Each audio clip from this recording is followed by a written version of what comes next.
Semarang yang terkenal apa? Lumpia. Lumpianya. Lumpia ya, lumpia Semarang ya. Ah,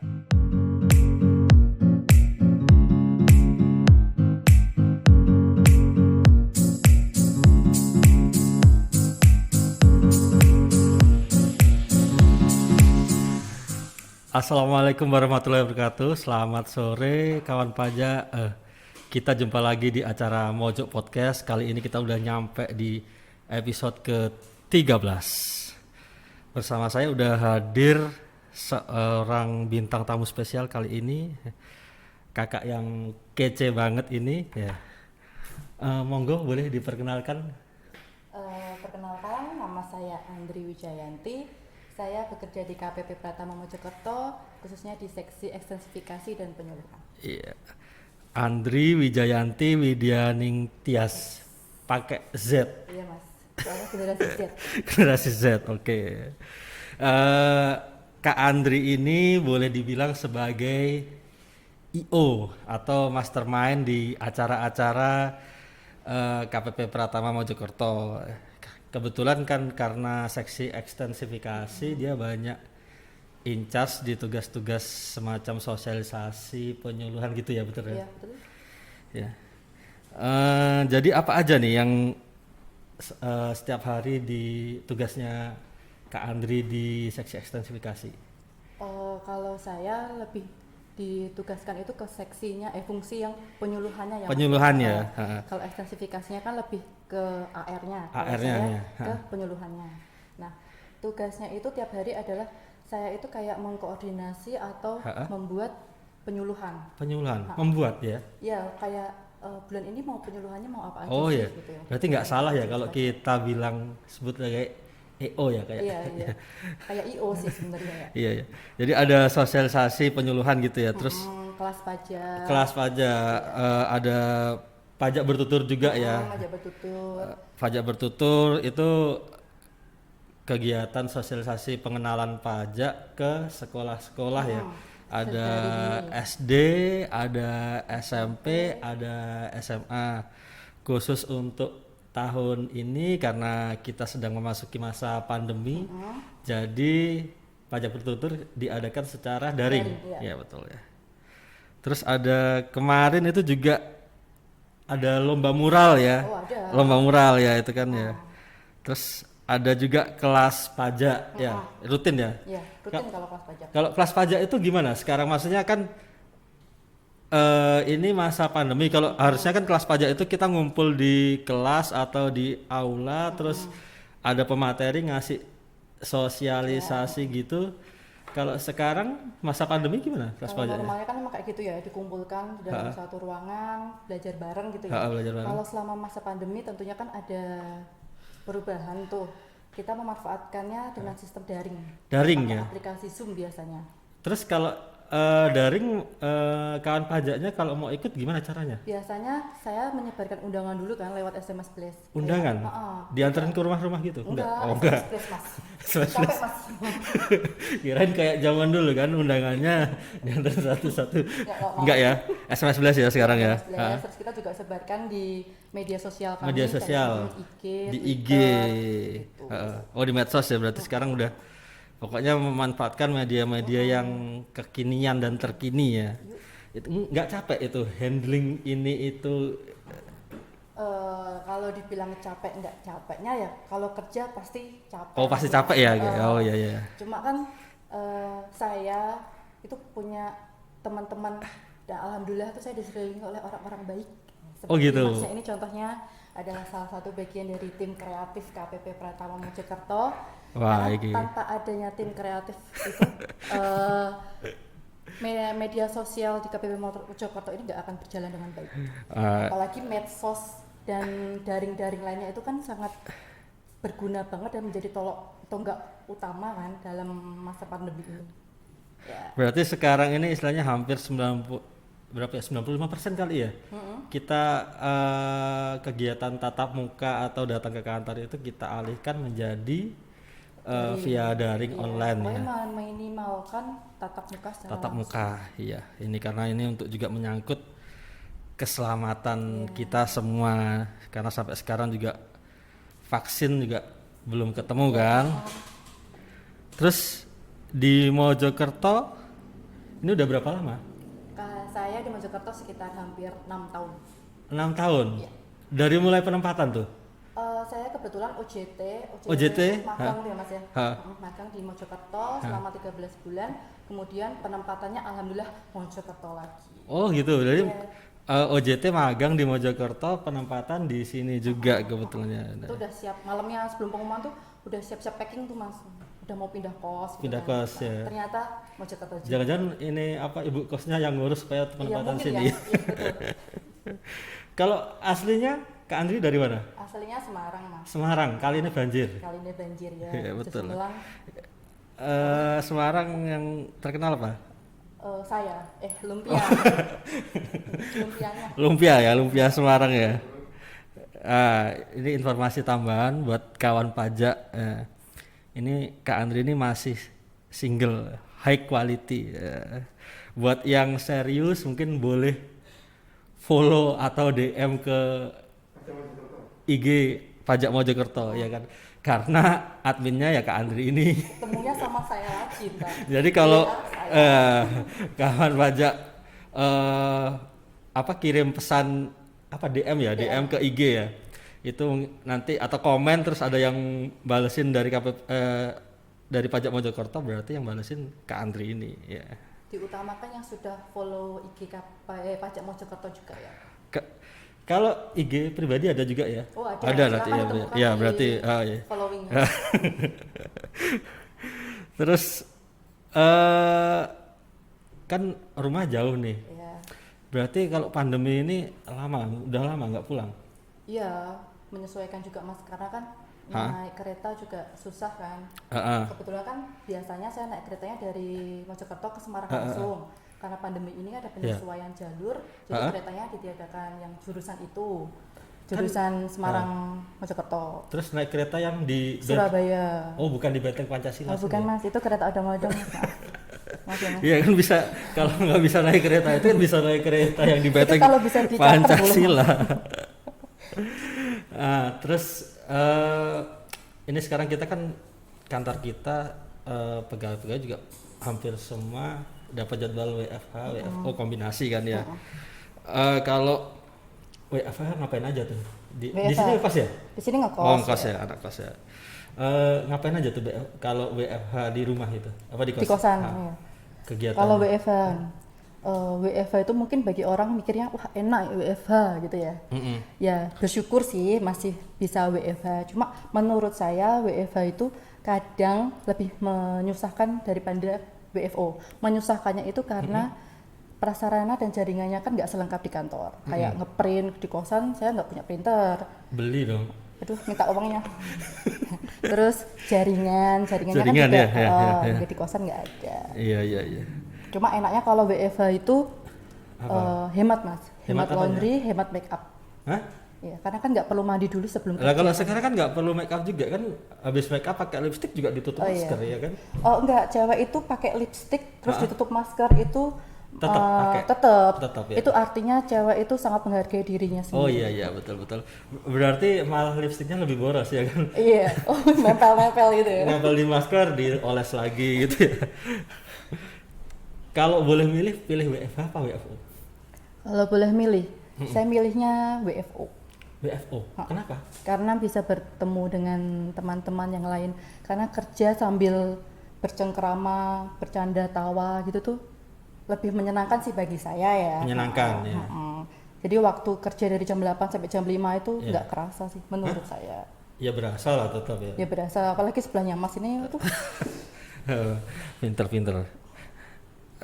Terus berarti mending WFO ya, karena artinya kalau WFO kita bisa ketemu teman, mungkin sosialisasi ya, namanya kita orang Asia pasti kebutuhan sosialisasi itu nggak bisa dipisahkan, jadi mungkin menambah semangat kerja juga ya, ada sesekali kita ngobrol dengan kiri dengan kanan, tapi tetap banyak kerjanya ya. Ya. Oh iya, tadi kan tim kreatif kita udah sempat sebelum sebelum apa kita tapping ini udah sempat ngepo-ngepo stalking foto-fotonya di IG ya. Di IG, oh ya, Ya, kepo kayaknya ya. tahun lalu itu ya. Kenapa? Sempat ikut ke Bangka Belitung kalau nggak Oh, salah. Ya. Kemenkyu mengajar. Kemenkyu mengajar. Ya, itu Kok program jauh amat pusat. di Bangka Belitung sampai Bangka Belitung ya? Yang pertama itu karena saya suka traveling. Suka traveling. Yang kedua karena kenapa saya ikut Kemenkyu mengajar, karena ya pengen mengikuti passion saya yaitu mengajar, dan saya suka kepada anak-anak. Gitu. Itu buat yang mau daftar ya udah cocok banget Yang nih. punya anak-anak ya. Dari dulu emang suka ngajar atau sebetulnya cita-citanya nggak kesampaian atau gimana? Iya sih, dulu itu waktu lulus SMA itu tuh saya sebenarnya mama saya ya yang ngelihat saya itu kayaknya anaknya ini tuh bakat ngomong gitu ya, mungkin ya kayak bakat ngomong gitu Bakat ya. ngomong. Bakat lamis. Ya beda dikit lah. Terus mama saya itu menyarankannya untuk masuk ke kayak jurusan keguruan gitu, jurusan keguruan. Terus tapi saya ya namanya anak muda ya, kita kan punya suatu keinginan sendiri. Saya nggak mau ngikutin keinginan mama saya pengennya ikut kuliah akuntansi, ya udah saya ikut akuntansi. Nah, masuk di DJP ini ternyata ada program Kemenkyu mengajar, bukan DJP, Kementerian Keuangan, program Kementerian Keuangan, ada Kemenkyu mengajar. Nah, disitulah saya menuangkan passion saya untuk mengajar anak-anak. Berarti sebetulnya orang tua itu sudah tahu, sudah membaca kalau anaknya ini sebetulnya punya passion ngajar gitu ya. Tapi karena ya mungkin dulu pengennya, ibaratnya kan kalau guru mungkin ada, kalau kita masih itu mungkin pikirannya, oh udah banyak tuh guru ya kan. Nah, kan. Terus mungkin, dulu kayak akuntansi tuh keren gitu loh mas. Oh iya. Iya kayaknya ya. waktu zaman saya. Padahal aslinya gimana? Keren juga? Keren tuh. Oh keren. Kayak aku, keren. Ya dong, kita kan sama-sama orang akuntansi ya. Jadi waktu itu sempat main ke Bangka Belitung. Ke Bangka Belitung main ke. Oh itu SD Laskar Pelangi ya? Laskar Pelangi. SD Muhammadiyahnya, iya. Gantong juga. Itu ya. Gantong ya. Gantong. Jadi Main pulang dari sana nggak dipanggil Bu Muslimah gitu? Kebetulan enggak mas. Untung hanya masnya aja yang manggil seperti itu. Iya. Terus kalau misalkan tiap tahun gitu, misalkan ada kegiatan Kemenkyu mengajar, pasti ikut ya? Pengennya selalu ikut. Pengen mencoba pengalaman juga kan, ngajar di daerah-daerah lain kan. Kalau tahun kemarin ke Bangka Belitung, terus mengajar itu pengalamannya kan banyak ya, apalagi mengajar anak-anak daerah gitu kan. Kita harus menyesuaikan dengan bahasanya, daerah. Bahasa daerah. Kesusahan sih kemarin. Agak susah ya? Mereka kan anak kecil gitu kan pasti mbaknya ini kok medok banget gitu kakaknya ini. Mereka masih pakai daerahnya mereka sendiri kan, bahasanya sendiri. Oh, jadi penyampaiannya harus yang gampang. Pakai bahasa gimana? Maksudnya bahasa agak Melayu asalnya? Enggak, ya, lain lagi? Agak Melayu-Melayu agak gitu. Melayu. Melayu. Terus ada nggak cita-cita atau harapan ke depan yang mungkin belum tercapai? Harapan. Jadi kan gini nih, awal mula harapan ini muncul ya. Jadi kan saya selama di Extend ini kan saya bersentuhan dengan banyak UMKM ya. Banyak UMKM. Mengurusi UMKM. Nah, dari ibu-ibu UMKM itu saya tuh mulai tercetus, aduh kayaknya bisnis tuh enak nih. Enak. Memulai usaha kecil-kecilan enak nih. Apalagi kan mungkin di masa tua saya, misalnya saya sudah punya suami, istri, pengeluaran kan banyak ya. Jadi mungkin saya harus mendapatkan penghasilan tambahan gitu kan. Nah, dan belajar dari UMKM itu, mungkin saya pengen buka UMKM kecil-kecilan kayak food truck gitu, yang aslinya kulineran kayak gitulah mas. Jadi selama ini kan artinya kita udah membimbing dari sisi perpajakan ke UMKM, tapi kita juga pengen juga ya jadi UMKM itu juga. UMKM itu ya. Ya mudah-mudahan artinya ke depan nanti cita-citanya Kak Andri untuk punya food truck kuliner itu bisa tercapai. Amin. Iya. Jadi kawan pajak, Kak Andri ini salah satu pegawai KPP Pratama Mojokerto yang boleh dibilang cukup berprestasi. Nah, jadi banyak banget mulai dari anggota dari The Zoom yang menang lomba Kontes. festival musik ya. Iya, festival musik festival di tingkat Kanwil. Kanwil Jatim 2 sampai jadi bintang tamu di kantor pusat kan ya kalau nggak salah. Iya. Ya, betul. Ya bermula dari itu Mas, dari Iya. menangnya juaranya itu, terus kemudian kebetulan dipanggil sama kantor pusat untuk mengisi Acara. enggak acara sih. Oh iya acara ya. Acara. Tax Factor. Tax Factor ya, Tax Factor. Terus pernah juga membintangi video klip pajak yang gimana? Ya, iklan layanan masyarakat. Ya. Tagline-nya gimana? Hey he. Jangan Mas. malu. Terus pernah juga apa? Fashion show pernah ya? Pernah. Iya, kalau fashion show itu kan karena acara perpisahan salah satu salon di Kanwil sana. Iya, betul. Ya. Tapi kan walaupun Iya kebetulan terpilih lah. dadakan ya kan Acara sekarang. dulu deh. Terus ya buat yang udah pernah nonton video klip pendek, video klip apa ya? Film pendek. Tilik Kantor Pajak. Nah, ini berperan sebagai apa? Siapa kemarin? Dian. Tili itu sempat viral loh itu. Sempat viral ya. Viewernya dalam semalam itu udah langsung Udah hitungan K. iya langsung K ya. Sebentar lagi dapat apa itu yang kayak itu loh. Emmy Tombol Awards. itu. Terus selain itu apa lagi? Oh kalau di kantor saya kebetulan menjabat sebagai agent of change. Agent of Change. Ya, agen perubahan. Agen perubahan. Itu perubahan gimana maksudnya? Perubahannya ya maksudnya dipilih sebagai agen perubahan itu ya supaya saya beserta satu teman rekan saya yaitu Bapak Ngadio, jadi kan ada dua tuh, Ada dua. bersama-sama untuk mengajak ke teman-teman pegawai KPP Mojokerto, ayolah kita bekerja dengan baik demi penerimaan KPP Pratama Mojokerto. Luar biasa. Role model. Iya, role model. Role model. Terus apa lagi tuh? Terus apa lagi ya? Lomba apa lagi nih? Apa ya Mas? Taxmin. Oh ya, saya juga kebetulan juga ya karena saya di seksi ekstensifikasi juga menjabat sebagai taxmin. Nah, taxmin itu banyak banget kerjaannya ya. ya alhamdulillah lah semuanya tuh harus kita syukuri Mas. Syukuri ya. Jadi taxmin itu memegang medsos-medsosnya KPP Pratama Mojokerto. Semua apa aja IG Kalau saya kebetulan megangnya IG sama Twitter. sama Twitter. Kalau YouTube saya dibantu dengan Mas Amin, Iya. Facebook saya dibantu dengan Mas Abdul. Oh gitu. Berarti taxmin ada honornya itu?